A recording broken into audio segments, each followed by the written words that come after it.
Hi friends, আমি সুপর্ণা তোমাদের সামনে চলে আসলাম আমার একটা ছোট মিনি ভ্লগ নিয়ে। তো এদিকে স্যাটারডে নাইট বলে কথা, তো সাডেনলি প্ল্যান হয়েছিল আমাদের বাচ্চাগুলোকে নিয়ে গডজিলা অ্যান্ড কং মুভিটা দেখতে নিয়ে যাওয়ার। তো যাই হোক, আলটিমেটলি তো যাওয়া হচ্ছে।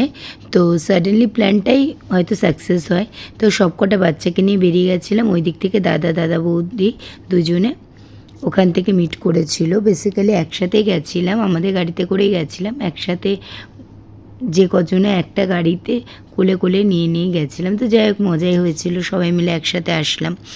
তো এদিকে চলে এসে সিসি2তে। বেসিক্যালি কী হয়েছিল, আজকে একটু লেট হয়ে গেছিলো। তো যাই হোক, মুভিটা দেখছিলাম। দেখতে দেখতে আমার মেয়ে ভয় পেয়ে গেছিলো, মেয়ের ফার্স্ট টাইম মুভি দেখা। তো মুভি দেখা মিন্স হচ্ছে মলে এসে। তো যাই হোক, এদিকে চলে এসেছিলাম পপকর্ন রিফিল করতে। পপকর্নটি শেষ হয়ে গেছিলো ওই জন্য। তো এদিকে সিনেমাটা দেখতেই পাচ্ছ। তো আমার মোটামুটি খারাপ লাগেনি। বাচ্চাদের মুভি, বাচ্চাদের বড়দের দুজনের সবারই ভালো লেগেছে মোটামুটি। তো যাই হোক, সিনেমা তো শেষ। তারপরে সবাই মিলে বাড়ি যাচ্ছে। এদিকে রাত্রি 10:30 বেজে গেছে অলরেডি। তো আমার সেরকম পেটে জায়গা নেই, কারণ পপকর্ন এত খেয়েছি, পেট মোটামুটি ফুলই ছিল। তার মধ্যে আমার ওই ফ্রেন্ডটার জন্য আর কি সাইডে আসতে হয়েছিল। ফ্রেন্ডের একটু মাঝখানে একটু শরীরটা খারাপ লাগছিল।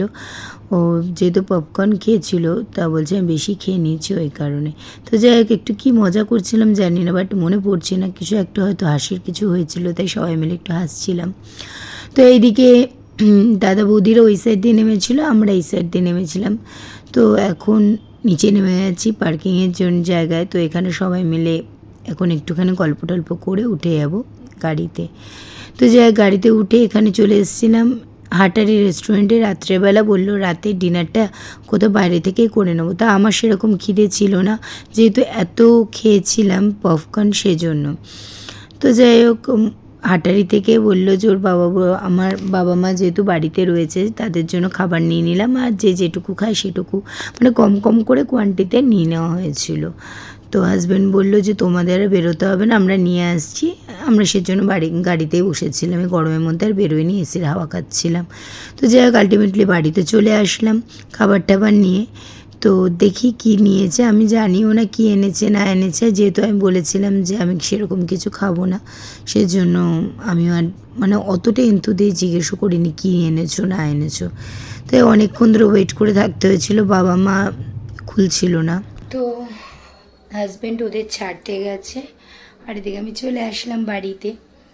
তো এখন চেঞ্জ করে আমরা খাবার নিয়ে এসেছি। তা আসলে একসাথে খাবো। তা ওর দিনার একটু শরীরটা খারাপ লাগছিল, বলেছিলাম আজকে থেকে যা। তো বললো যে না, বাড়িতে কিচ্ছু গুছিয়ে আসেনি, তা ওই জন্য চলে গেল। আর আমরা চলে আসলাম বাড়িতে। চাউমিন, ফ্রাইড রাইস আর চিলি চিকেন আনা হয়েছিল, সবাই ভাগ ভাগ করে অল্প অল্প করে খেয়ে নেওয়া হয়েছিল।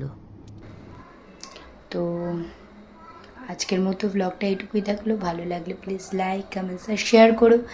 তো good night, take care, tata.